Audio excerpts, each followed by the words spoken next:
Hai, selamat pagi murid-murid. Apa khabar kamu semua? Cikgu harap kamu berada dalam keadaan sihat. Baiklah, hari ini kamu sekali lagi akan bersama dengan cikgu dalam mata pelajaran Pendidikan Moral. Kamu dah bersedia? Jom kita mulakan. Pada minggu ini, kita akan belajar tajuk daripada unit 9, Hadapi Cabaran Demi Sekolah. Pada minggu lepas, kita telah belajar tajuk yang sama. Tetapi itu pada bahagian 1. Kali ini, kita akan belajar untuk bahagian yang kedua. Nilai yang diterapkan bagi unit 9 ialah nilai keberanian. Baiklah murid-murid, objektif pembelajaran kita pada hari ini ialah pada akhir PDPR, murid dapat yang pertama menyenaraikan 3 kepentingan bersikap berani menghadapi cabaran. Objektif yang kedua, murid dapat mengenal pasti dan mengekspresikan perasaan apabila berani menghadapi cabaran. Dan objektif yang ketiga, murid dapat mengaplikasikan sikap berani dalam menghadapi cabaran. Jadi, cikgu harap murid-murid dapat mencapai objektif pembelajaran yang telah ditetapkan. Sebelum kita meneruskan pembelajaran kita pada hari ini, ingin cikgu sekali lagi ingatkan murid-murid apakah yang dimaksudkan dengan nilai keberanian. Masihkah kamu ingat apakah dia nilai keberanian? Ya, nilai keberanian ialah kesanggupan seseorang menghadapi cabaran dengan yakin dan tabah. Sekiranya kamu seorang yang berani, ini bermaksud kamu merupakan seorang yang sanggup menghadapi segala cabaran dan juga dugaan yang datang dengan penuh keyakinan dan juga tabah.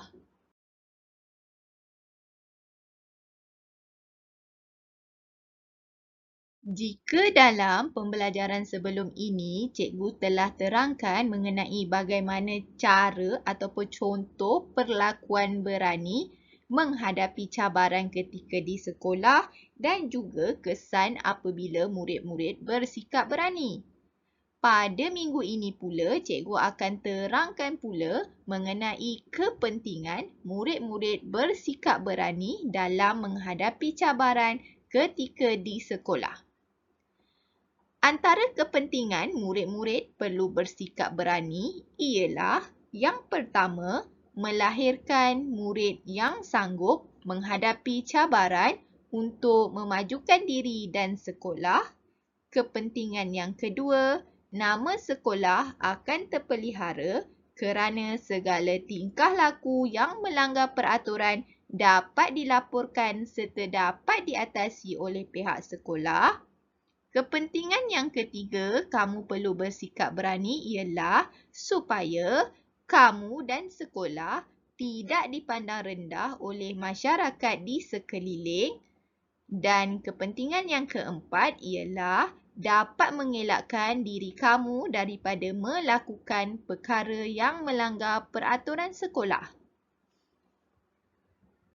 Kepentingan lain mengapa kamu perlu bersikap berani ialah maruah diri murid-murid akan terpelihara.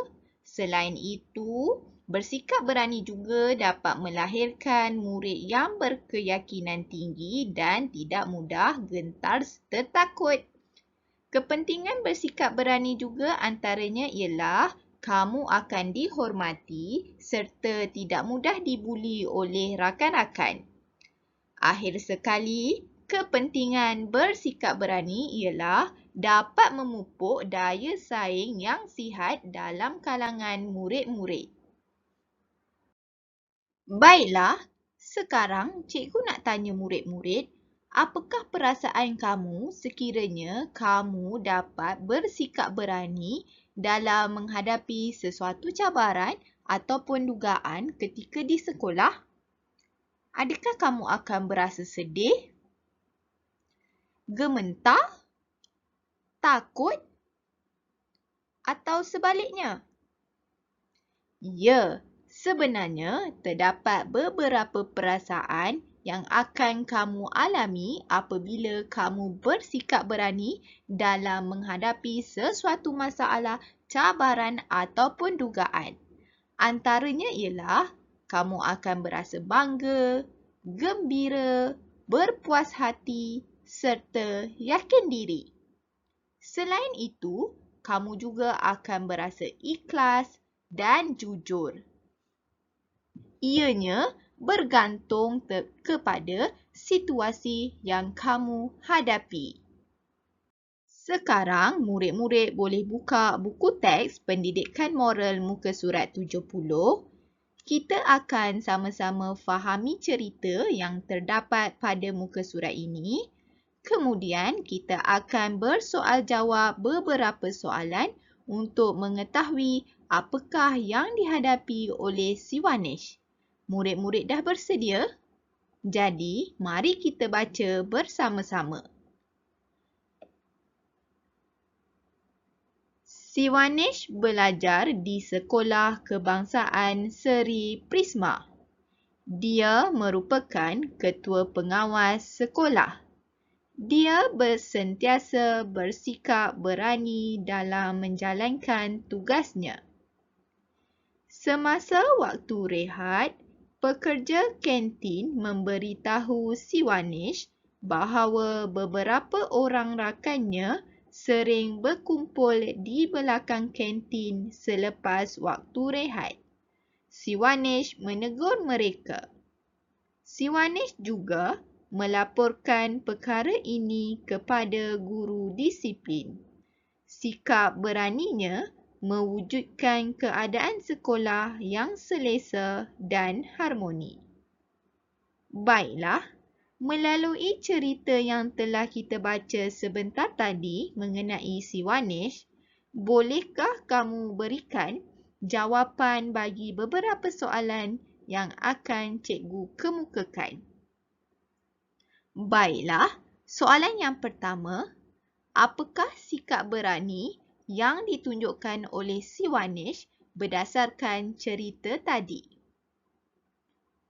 Ya, sikap berani yang ditunjukkan oleh Siwanesh ialah Siwanesh menegur rakan-rakannya yang sering berkumpul di belakang kantin selepas waktu rehat.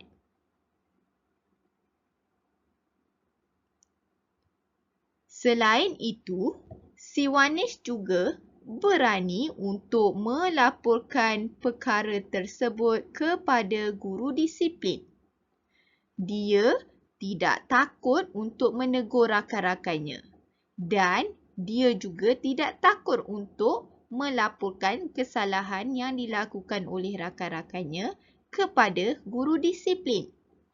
Ini menunjukkan Siwanesh merupakan seorang ketua pengawas yang sangat berani.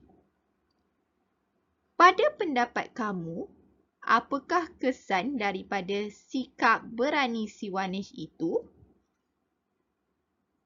Ya, daripada sikap berani Siwanesh itu, rakan-rakannya tidak lagi berkumpul di belakang kantin selepas waktu rehat dan perkara itu dapat diatasi oleh guru disiplin sekaligus menjadikan sekolahnya sekolah yang selesa dan harmoni kerana tidak mempunyai masalah murid melanggar peraturan sekolah. Pada pendapat kamu, apakah perasaan Siwanesh selepas dia berjaya bersifat berani dalam menghadapi cabaran tersebut? Pastinya, Siwanesh berasa gembira dan bangga kerana dapat menyelesaikan masalah rakan-rakannya yang suka berkumpul di belakang kantin selepas waktu rehat. kepentingan si Wanish bersikap berani? Sangat penting. Dengan sikap berani itu, sekolah si Wanish tidak mempunyai masalah disiplin dan sekolah akan menjadi tempat yang harmoni dan juga selesa untuk murid-murid belajar. Jadi, dapat kita lihat di sini betapa pentingnya sikap berani apabila menghadapi sesuatu cabaran ataupun masalah ketika di sekolah. Dengan sikap berani, kamu akan dapat menangani banyak masalah yang berlaku. Sekarang, cuba kamu fikirkan, adakah kamu berani menegur rakan kamu yang melakukan kesalahan ketika di sekolah? Jika kamu berani menegur rakan kamu, bagus. Itu menunjukkan kamu seorang murid yang berani. Tetapi, jika kamu tidak berani untuk menegur kesalahan rakan kamu, kamu perlu berubah dan perlu bersikap berani selepas ini. Cikgu harap murid-murid faham kepentingan bersikap berani menghadapi segala perkara yang berlaku di sekolah. Berdasarkan nilai keberanian yang telah kita pelajari dalam unit 9 ini, dapatlah kita katakan bahawa murid-murid perlulah bersikap berani dalam menghadapi segala cabaran yang dihadapi semasa di sekolah. Apabila murid bersikap berani, murid akan menjadi lebih yakin dalam melakukan sesuatu perkara. Murid tidak lagi takut-takut dan mudah dibuli. Sikap berani akan memberikan kesan baik kepada murid-murid. Jadi, cikgu harap selepas ini murid-murid akan lebih berani dalam menghadapi setiap cabaran, masalah ataupun dugaan yang berlaku ketika di sekolah. Tapi, murid-murid perlu ingat, berani apabila melakukan perkara yang betul dan baik sahaja. Bukannya berani melakukan perkara yang tidak elok. Ingat ya, murid-murid. Baiklah, sampai di sini sahaja sesi pembelajaran kita untuk hari ini. Cikgu harap murid-murid dapat memahami betapa pentingnya bersikap berani dalam menghadapi cabaran semasa di sekolah. Sampai di sini sahaja. Kita jumpa lagi dan terima kasih. Bye.